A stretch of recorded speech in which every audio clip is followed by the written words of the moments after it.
Hi, I'm Laura.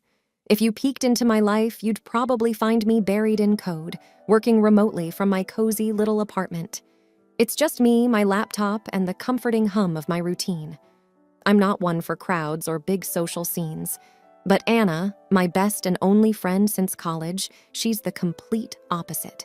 She's this whirlwind of energy, always surrounded by friends, and happily married to Tom, who's as chatty and friendly as they come. Every time we meet, Anna has this thing about pushing me to date. "Laura, you're not getting any younger," she'd say in her half-joking, half-serious tone. "You need someone in your life other than your computer." I'd usually brush it off with a laugh, not really taking her seriously. But one evening, as we were lounging at her place, she was more persistent than usual. "I've got the perfect guy for you," she announced, her eyes lighting up with excitement. "His name's Chris, a family friend. You two would be great together." I remember twirling my spoon in my coffee, feeling a mix of curiosity and apprehension. "Blind dates aren't really my style, Anna. They're always so awkward," I protested. Anna leaned in, her smile persuasive. "It's not a blind date, silly. We'll have dinner here, just the four of us. It'll be casual, no pressure." So, there I was, giving in to her plan. The night I met Chris at Anna's place, my stomach was a knot of nerves. But Chris, he was surprisingly easy to talk to. Kind of reserved, but with a genuine smile that made me feel more at ease. We all chatted in Anna's living room, the conversation flowing smoothly until Tom, out of the blue, brought up their struggles with fertility. "We're trying for a baby, but it's been hard," he said, and I could see the hope mixed with worry in his eyes. I nodded, feeling a bit out of my depth with such a personal topic. "I hope it works out for you guys," I said, and meant it. After that night, Chris and I started seeing each other. It wasn't like those dramatic love stories you read about. It was more comfortable. He was a good listener, and we shared a lot of the same interests. Before I even knew how it happened, we were dating. I remember thinking, as I fell asleep one night after one of our dates, that having someone else around isn't so bad. Not so bad at all. 6 months had flown by, and there I was, in a simple yet elegant white dress, saying "I do" to Chris. It felt surreal, standing there with him, Anna intently watching us, her belly now showing a growing life inside. Tom was beaming, taking photos like a man on a mission. The first months of our marriage felt like living in a dream. Chris was everything I'd hoped for in a partner, attentive, caring, always making me laugh with his subtle humor. We'd have these quiet evenings, just the two of us, and I cherished every moment. But as time passed, I noticed changes. Small at first, like Chris coming home late more often. "Work's been crazy," he'd say, kissing me on the forehead before heading to the shower. One evening, while Chris was working late again, I called Anna. "Hey, it's me. Chris has been really busy with work lately. Is this normal after getting married?" Anna's voice crackled through the phone. "Totally normal, Laura. Tom was like that too. Men and their work, you know?" I wanted to believe her, but something felt off. Chris was home less and less, and when he was, there was this distance, like he was there but not really with me. We stopped having those quiet evenings. It was like living with a ghost. One night when he came home late again, I couldn't hold it in anymore. "Chris, we need to talk. You've been so distant lately. Is everything okay?" He just shrugged, avoiding eye contact. "It's just work, Laura. You wouldn't understand. It's really busy right now." I lay in bed that night, staring at the ceiling, wondering if this was what marriage was supposed to be like. The silence in the house felt heavy, suffocating. I missed our talks, our laughs, the way he used to look at me. The next morning, I called Anna, hoping for some reassurance. "Anna, I don't know what to do. It's like Chris is a different person." "Laura, give it time. He's just adjusting to married life. It's a phase. It'll pass," Anna said.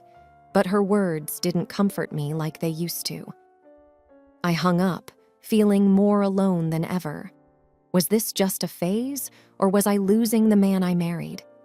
The uncertainty was the hardest part, like walking in the dark, not knowing where the path was leading. The more Chris stayed out late, the more the silence in our house seemed to echo with unanswered questions.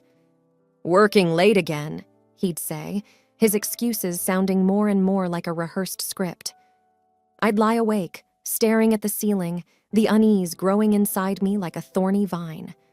Desperate for some advice, I called Anna. I could hear the faint cries of her baby in the background. "Anna, I'm worried about Chris. He's always out late. It doesn't feel right," I said, my voice tinged with concern. Anna's response was quick, almost dismissive. "Oh, Laura, you're just being paranoid. I'm too busy with the baby to think about such things. Tom was the same when we first got married. It's normal," she said, the sound of her baby feeding interrupting our conversation. Her words did little to soothe me. If anything, they made me feel more alone, my concerns brushed off as mere paranoia. I couldn't shake the feeling that something was off. So, I decided to take a drastic step. Using my programming skills, I put together a small spyware program.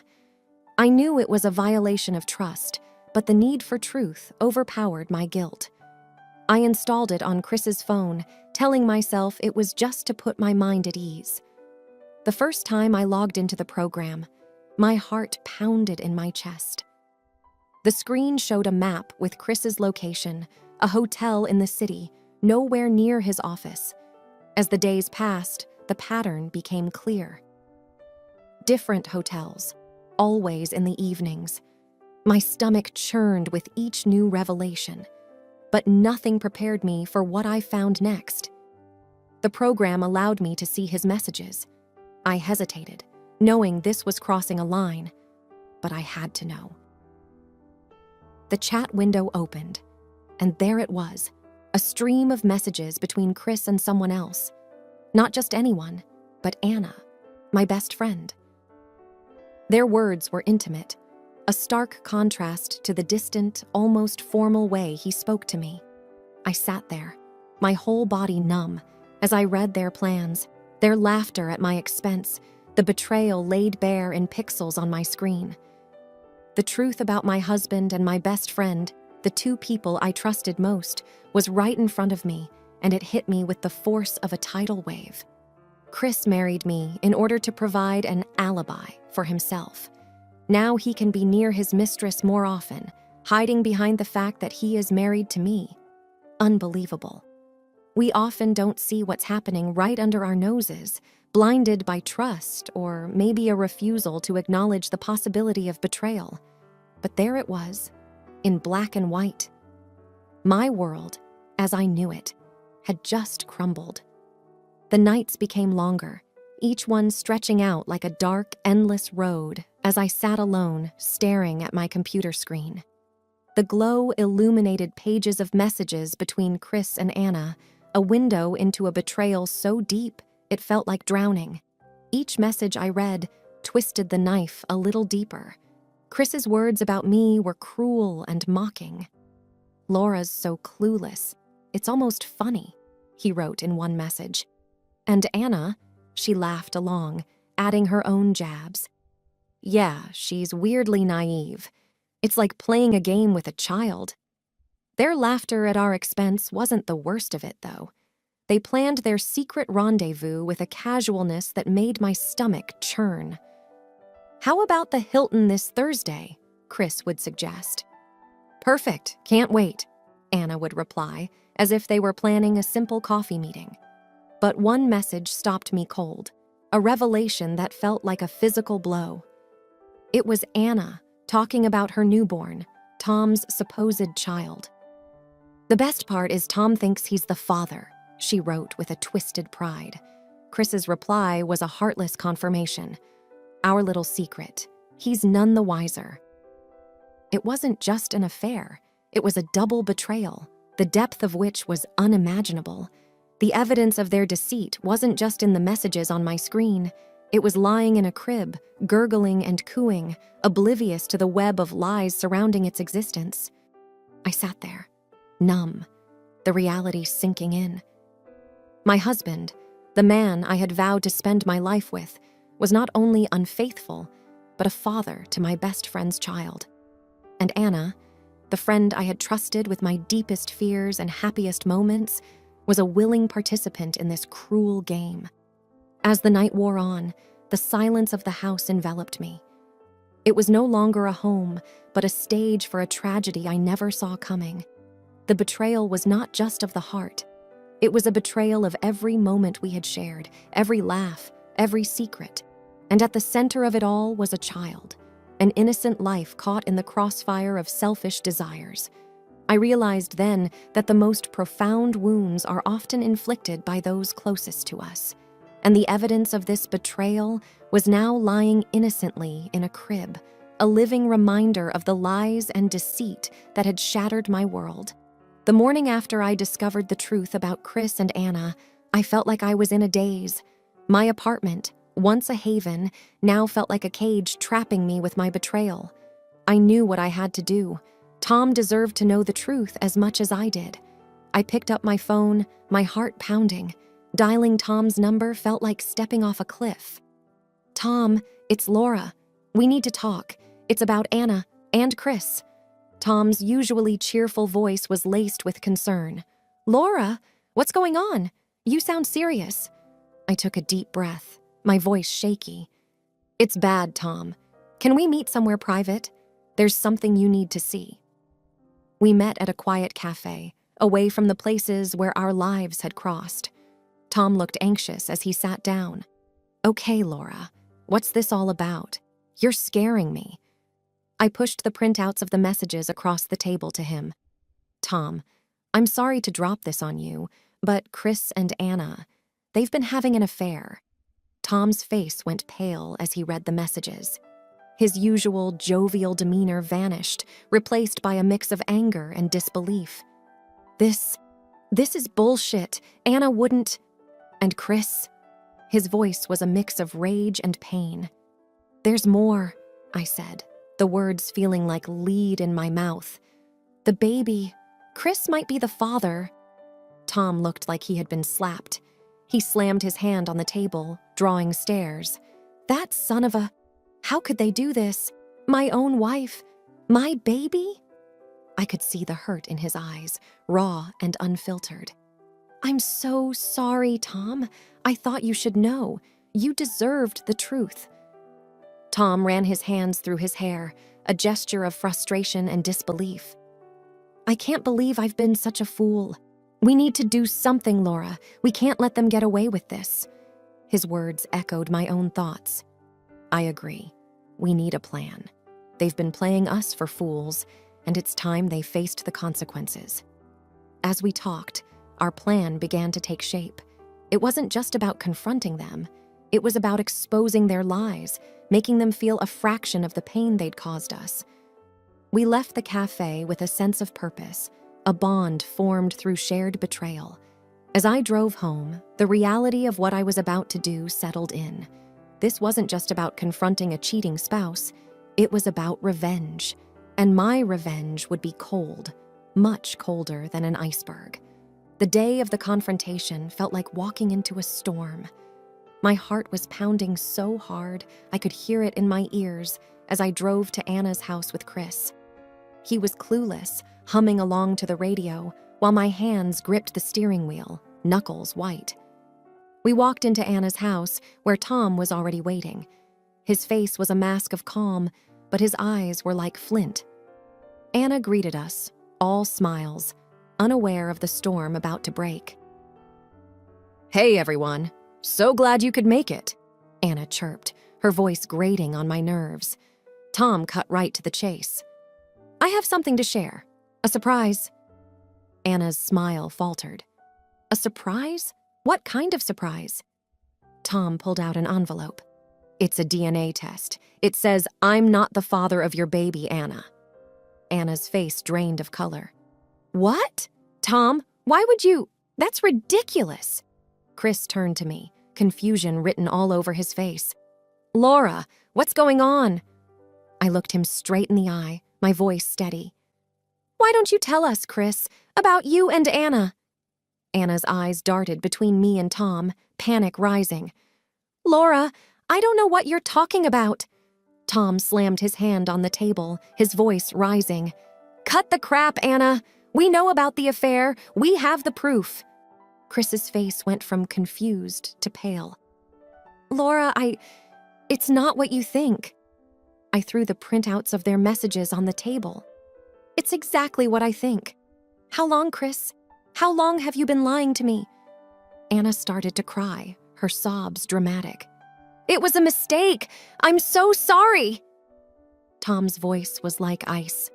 Sorry doesn't cut it, Anna. You've ruined everything. The room was thick with tension, a tangle of lies and betrayal finally laid bare. Chris tried to reach out to me, but I pulled away. Don't touch me. You've betrayed me in the worst way. Anna was pleading now, looking at Tom. Please, Tom. I didn't mean for any of this to happen. But Tom was unmoved. Meaning doesn't change facts, Anna. It's over. I looked at Chris, my voice cold. We're done, Chris. I want a divorce. The confrontation was brutal, the air heavy with the weight of broken trust and shattered relationships. As I walked out of Anna's house, I knew there was no going back. The truth had been revealed, and with it, the end of the life I thought I knew. After the confrontation, the drive home was a blur. My mind was a whirlwind of emotions. Anger, betrayal, sadness. It wasn't just the affair. It was the depth of the deceit that cut the deepest. The next day, I called Chris, needing to hear him say it. Chris, we need to talk. You owe me that much. He agreed to meet, his voice resigned. We sat across from each other at our kitchen table, a battlefield of broken vows. Start talking, Chris. I want to hear you say it, I demanded, my voice steady despite the chaos inside me. Chris looked down, unable to meet my eyes. It started as just a fling. I didn't mean for it to go this far. A fling? You call destroying our marriage a fling? My voice rose, tinged with anger and hurt. I'm sorry, Laura. I never meant to hurt you, he said, his voice barely above a whisper. Sorry doesn't undo the lies, Chris. It doesn't change anything, I snapped back. There was a pause, heavy with unsaid words. What are you going to do? He finally asked. I want a divorce, and I'll be talking to a lawyer about compensation for this betrayal, I said, my resolve firm. Chris nodded, defeated. I understand. I'll cooperate. The conversation with Anna was even harder. I called her, my former best friend, now the source of my deepest pain. Anna, we need to talk, I said as soon as she picked up. Laura, I'm so sorry. I never wanted to hurt you. Anna's voice was shaky, filled with false remorse. Save it, Anna. How could you do this to me? To Tom? To your own family? I asked, my voice hard. I was selfish. I made a terrible mistake, she admitted. A mistake? You made a choice, Anna. And now you have to live with the consequences, I replied coldly. I know, and I'll do whatever it takes to make it right, she said, but her words felt empty. It's too late for that. Tom knows everything. You've lost him and you've lost me, I said, hanging up before she could respond. The aftermath was messy. Lawyers were involved, divorce papers were filed, and settlements discussed. But through it all, I held my head high. I was hurt, yes, but not broken. I realized that sometimes the hardest betrayals come from those we trust the most. But they also teach us the most valuable lessons about strength and self-respect. As the chapter of my life with Chris and Anna closed, I knew that I was walking away with something invaluable, my dignity and the knowledge that I was stronger than I ever knew. The day I signed the final divorce papers, it felt like I was signing off on the most painful chapter of my life. In the lawyer's office, I couldn't help but reflect on the journey. You're doing great, Laura. Most wouldn't have handled it as well as you have, my lawyer said, offering a sympathetic smile as he handed me the documents. Yeah, well, when life kicks you down, you kick back harder, I replied, trying to sound tougher than I felt. Leaving the office, the reality of my new life hit me. I was no longer part of a we, but just me, Laura, on my own. It was scary, but also a chance for a fresh start. I met with Tom a few days later. We were like comrades who had survived the same war. How's life treating you, Tom? I asked as we grabbed coffee. Tom sighed, stirring his cup. It's rough, Laura. Every day's a challenge. But like you said, we kick back harder, right? Right. We rebuild, stronger and wiser, I said, feeling a sense of solidarity. We chatted more about moving forward, about not letting our past define us. It was a conversation tinged with sadness, but also hope. Driving home, I thought about Chris and Anna. Last I heard, they were together, but far from happy. Anna, used to a life of luxury, was now stuck in a cramped apartment, constantly at Chris's throat for the financial mess they were in. A neighbor told me how they were always fighting, their arguments loud enough for the whole block to hear. Police were there just last week, she had said, shaking her head in disapproval. It was ironic. They had betrayed us, thinking they'd find happiness with each other, but all they found was misery. Every scandal, every shout I imagined between them was a reminder that karma does its job. As I entered my apartment, the quiet was a balm to my soul. I was alone, yes, but at peace. I had weathered a storm I never saw coming and came out stronger. I gazed out of my window, the world outside oblivious to my struggles and triumphs. Here's to new beginnings, I whispered to myself, a small but determined smile on my lips. I turned from the window, feeling a sense of empowerment.